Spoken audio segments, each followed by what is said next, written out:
homeowners to target. So what I'll do real quick is I'll walk through the sharing economy portion really, and just Peerspace in this case, because it is the easiest integration to a home that you're already listing on Airbnb, right? And in this case, you spoke about photos, which is a good segue to say that if that's the route that's chosen, right, to list on Peerspace for events, then the photos then become that much more important, because we want to have the photographer take photos and stage the home, or have the home staged in some capacity for the Peerspace photo shoot also. So you've got to understand, at least with Peerspace, you can market the home for different events. So you could have meetings, networking events, a bridal shower, a baby shower, a birthday party, or a production film or photo shoot, right? So let's just say, in theory, you've got a 4-bedroom home and you've got a sunroom, and you turn that sunroom into a photo studio, right? With a backdrop, a pink tub with roses and vases, where people or photographers can come in and do photo shoots. So going back to the pictures, you want to make sure that when the photographer is hired, that they have a full understanding conceptually of what's going to happen with the pictures and how they're going to feed both sites, right? So you get your Airbnb photos done, and you get your Peerspace photos done in one shoot. Wow. Right. So that becomes key to at least understanding that.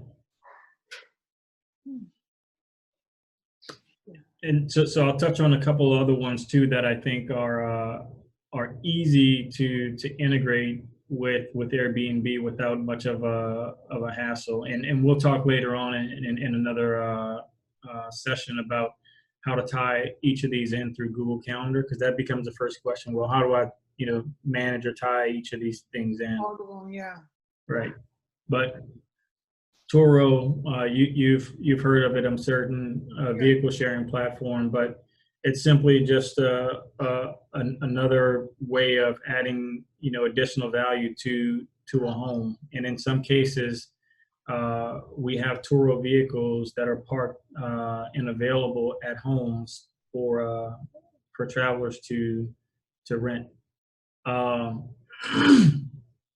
And we also have an RV in our inventory that's in the Virginia area that services that area.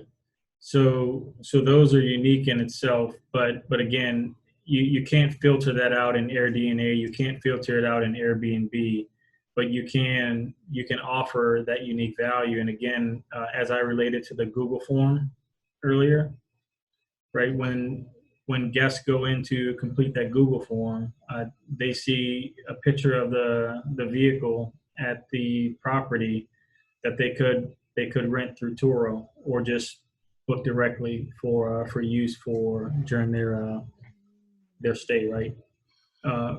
But just a key note to that, right? If you have a home that has large sleeping capacity, it's better to offer a bigger vehicle, like a van or a Sprinter type van, right? Vans look a lot cooler these days than they used to, so you don't necessarily have to have a minivan parked. You can have a Sprinter type vehicle or cargo type vehicle that actually is cool for people to ride around in. But so you get in contact with these people and you kind of network to be able to get their car in the picture, or you rent the car for the picture and whatnot? Yes, you can do it a number of ways. You can either reach out to a personal transportation company that has a vehicle like that in their inventory and actually use it, or you could contract them to provide services for your guests, as we do in a number of our locations.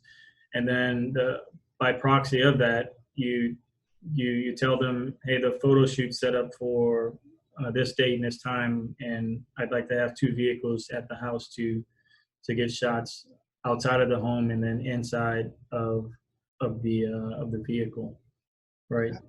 Yeah. So yeah, the easy integration, and again, it's a service upsell at this point, and making sure you have the right vehicle. And I'll give an example. So like in Somerville, where we can sleep up to 16, having the access to a 14 passenger van is key, because people don't travel in 14 passenger vans, right? And people that are coming into Somerville are going down to Charleston, and it's easier for them to hop in one vehicle to do their work in their travel than what they arrived in, right? So it's an easy upsell if you're following me. Yeah. And it's not like you're going to keep the car parked right here in front of the house. Right. And if you look at number 9, Zeal or Soothe, right? The Uber of massages, right? I was looking at that. I never heard of that one. Or Saucy. That's crazy. Yes, easy integrators, right? Super. It's a package you can put together simply by downloading the app if they're in your area. And I mentioned that in here, but you can also search Thumbtack, right, for mobile massage, and you'll get a number of people in any given area that provide this service. And then all you're doing in this case is reaching out to them to say, hey, I run an Airbnb business. Mm-hmm. I often have clients that are coming in for weekends that are looking for, unique stays, accommodations, or getaways. Would you be open to partnering with me if I referred your service to them? So then that becomes easy for to tie into a couple of masseuses and have them essentially on demand if they're available to provide services to your guests. And again, so always remember this, right? It doesn't cost you anything to list these services. No. And that's key, right? If it costs you to do this, then it'd be one conversation. But to solicit chefs, to solicit massage, professional masseuses, doesn't cost you anything. It's an added multiplier that you're able to bring in. And Instacart, awesome. Love Instacart, because again, when guests go to the guest contact form, guess what question they're asked? Do you need groceries? Do you need groceries? And although we don't charge much, I think it's $3 to $5, right, to the guests as a service fee. It's just added value that they show up and you have the groceries either delivered within the hour that they show up, or you have them arrive before and have someone put them away when they arrive. But added bonus, right, in there. You mentioned Saucy, but people drink, right? That's like a real thing, right? When they vacation and do other things, they drink. But you could offer that same service, right, or accommodation to them if they would like a bottle of wine or something specific. But again, it's just, you ask the question, you've got the resources set up on the back end. Then if they take it, you then just get a small admin fee for bringing that in, right? And in most cases, when people choose to take on one of these additional services, that's a 5-star review waiting to happen, right? The record is undefeated in my football analogy for people that have taken an additional service, use it, and have written a review to rave about, the additional services and accommodations. So. Yeah, no, that makes a lot of sense. Good. So talked a little bit about Peerspace, but it's it's a marketplace for events, meetings, and production. So when time allows for you, go into Peerspace, create an account, and then again, pick an area. I used Atlanta in the example we'll walk through, but there's certain things you want to understand about the market, or about Peerspace, not only what it is, but what types of services or events that it markets to. And then what I want you to do is make the linkage between the home that is just the Airbnb and then the potential that exists within Peerspace. And you'll see what I'm talking about. So just like an Airbnb, right? We did the research, we figured out what separates us in Airbnb. Well, the same thing exists in Peerspace, right? You want to ideally be one of a few, and in most cases with the accommodations that you're offering versus one of everybody else. And with Peerspace, because it's event focused, the listing title and keywords are key, right? And it's key to the type of space or service you're offering. And what I found, and we'll look at it on the next slide, but if you are a photographer, one of the first things you're looking for is a place that has natural lighting, right? A lot of space, natural lighting, and that becomes a pretty attractive effort when it comes to what they're selecting after they look at the accommodating photos. Room cozy with city views for production and film and photo shoots also seem to get a lot of traction. But the bottom line is the listing title and keywords seem to be key with Peerspace with listings that do well. The photos, without mention, professional photos matter, and then whatever type of event that you are catering to, if you can, you want to have event-specific photos with people, right? So the question becomes, well, I want to host a networking event where people that are doing meetups can rent my place. So do I just go hire a bunch of actors or what, right? So I always say, first of all, look, if you have friends, ask them to come over. You do a small setup and you have a few pictures taken with people, round table, whatever area of the house it's going to take place in, and they're engaging, conversational, and you get a couple photos of people in that space doing exactly what it is you're selling, right? That visual does more for people that are booking a space than just seeing the empty table or the empty couch, right? That that can host these things, because we see people actually engaging in the same activity in the space.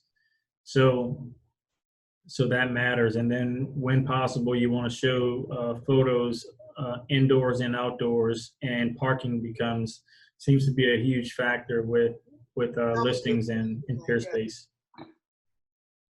right? Especially if it's like an apartment complex or a home, people want to ideally know where their guests are going to park, right? And that's different in this case, because when people book on Peerspace, they're bringing people in, so they have to account for parking with their messaging to people. So that's one thing you want to be able to show in your photos, where people are gonna park. And then the general location and neighborhood also are key.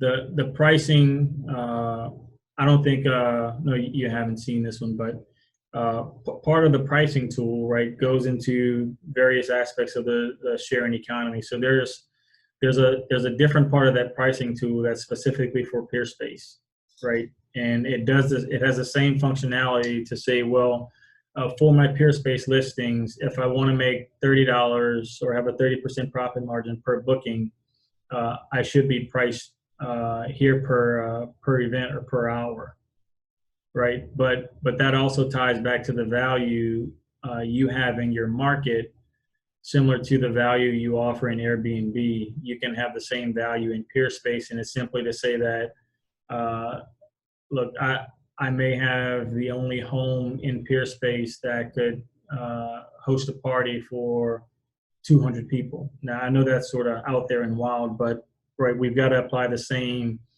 analysis to what exists in the market, and then where the gaps are that exist in the market. But your value and what you offer in the market directly correlates to your pricing and what you can offer. And it's different than with short-term rentals, right? The value placed on what people are getting for a few hours is different than the value placed on what people are paying for to sleep overnight. And people are generally harder on Airbnb as short-term rentals because in most cases this is something that they're traveling with to stay with their loved ones, and like bed bugs is a different issue than a small trash can, right, for a Peerspace event. They're different issues that you can get away with in one case through Peerspace, and not so much with Airbnb having bed bugs or something, right?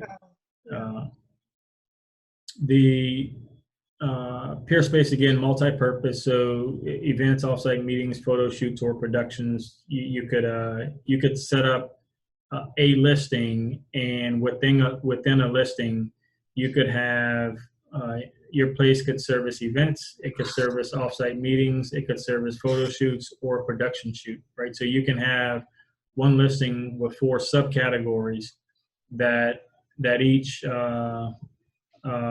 opens your home up to a different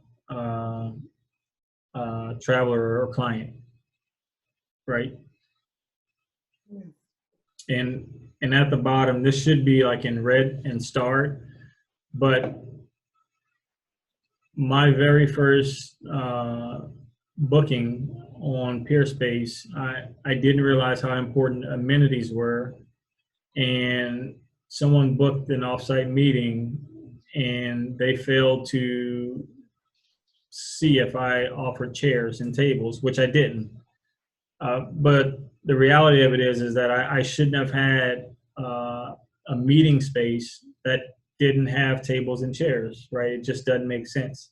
So people showed up, there were no tables and chairs, and they had to make do with what they had in the space, and I gave them partial refund. But amenities are key in this sense to fit whatever event you're having. You need to have that service either contracted through a local vendor, sort of what you guys are seeing with your business, the tent pop-up tent business, or you just have it available in the garage or somewhere that people can grab it when they book the place, right? That tip in the middle is key. When you have a home on Airbnb and it's dual listed on Peerspace, don't turn the instant book feature on in Peerspace when using Airbnb, and you can understand why. You want to control when people can use the space, because in most cases Airbnb your primary money driver unless it's a weekend. So you always want to give yourself a choice, right? Absolutely. Yeah, that makes sense. Right. Any questions reference Peerspace?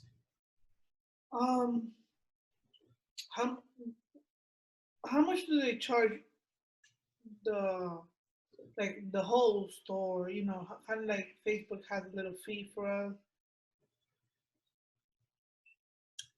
Yeah, so I don't remember. I'd have to look it up with Peerspace specifically, but there is a service fee. I think it's somewhere between 10 to 13%.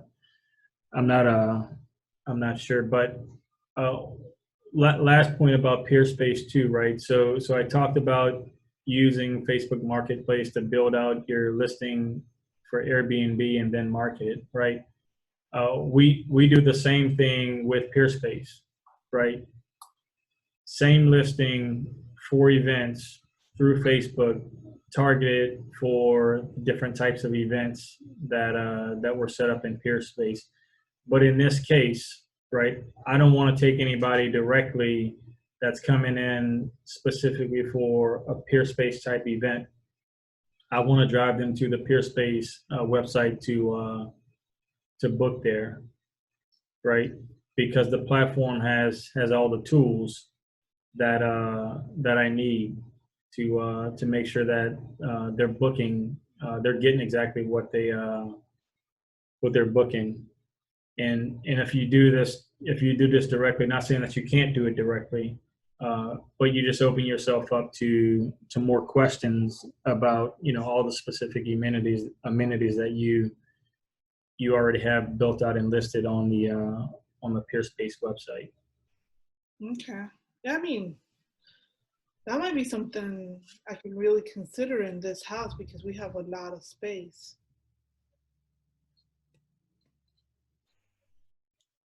Yep, absolutely. But again, doesn't cost you anything to list it, right? Exactly. Doesn't cost you anything to list it. It may cost you to promote it if you're going to, you know, do that through Facebook Marketplace or on Facebook in general. But that's just the cost of doing business, and it's tax deductible, so not a bad deal either way. Exactly.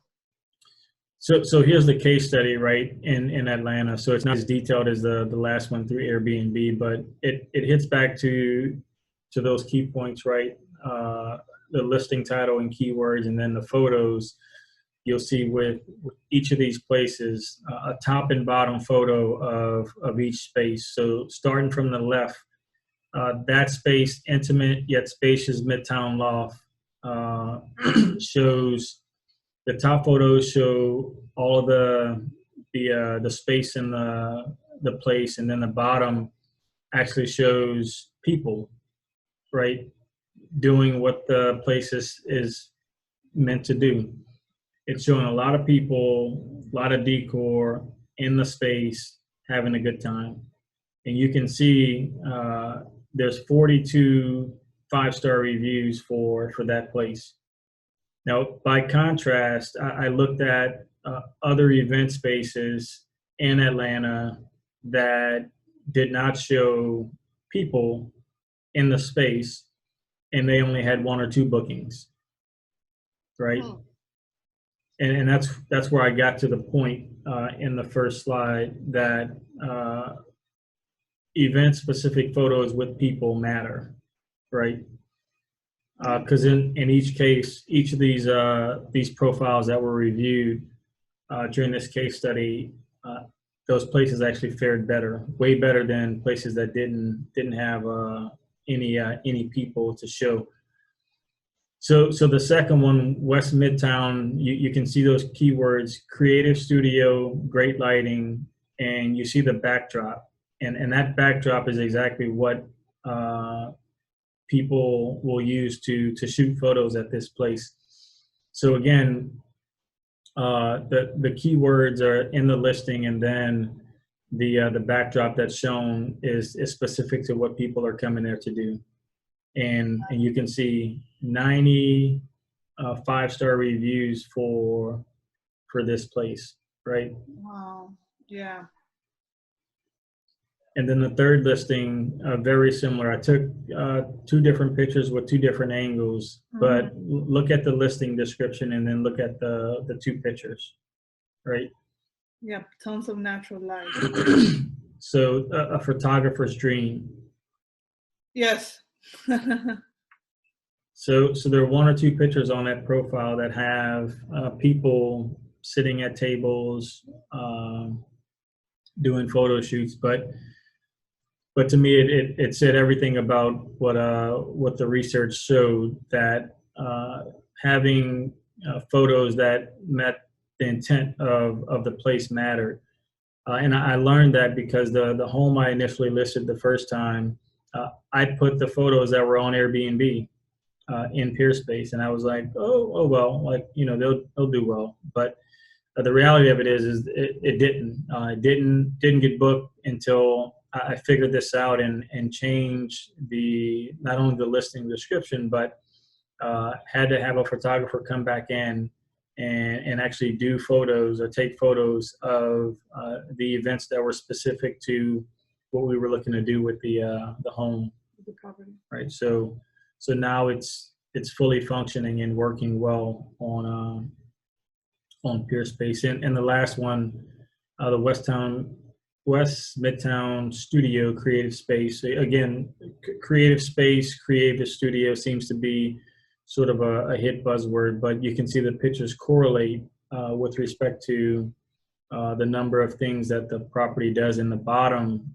to me, is everything, right? If a mom's looking or a family's looking to host a small birthday party for their kid, and they come across this place at $60 an hour with, you know, a game room and a basketball goal and some other things, right? Yeah. That's an easy sell for a few hours. So based on their targeted, you know, demographic there with the setup here, you can see why this place does very well with 128 5-star reviews. Yeah, absolutely. So this is just some food for thought when it comes to Peerspace. And again, so the advantage is, at least with Peerspace, it allows you to list a home, and it doesn't have to be a commercial complex. You can list your home, whether it's a home or an apartment, on Peerspace to host these specific and